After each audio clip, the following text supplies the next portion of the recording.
ఈ వాళ్ళు బాగా రిసీవ్ చేస్తున్నారు ఆయన నన్ను. ఖచ్చితంగా మనం కలిసి ప్రయాణం చేద్దామని చెప్పి ఆయన చెప్పారు. కాబట్టి నేను పార్టీకి రాజీనామా చేశాను కాబట్టి ఇప్పుడు నేను ఫ్రీ బర్డ్ని. సో నా నిర్ణయాలు నేను తీసుకుంటా.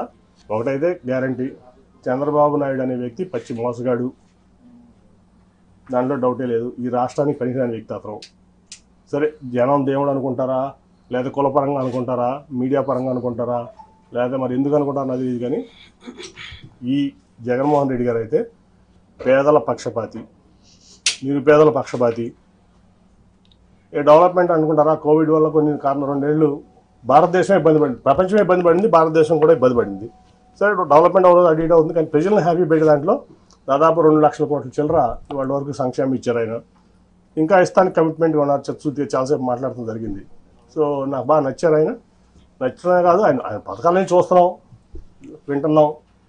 సో ఆయనతో కలిసి ప్రయాణం చేయాలని చెప్పి నేను నిర్ణయించుకున్నాను.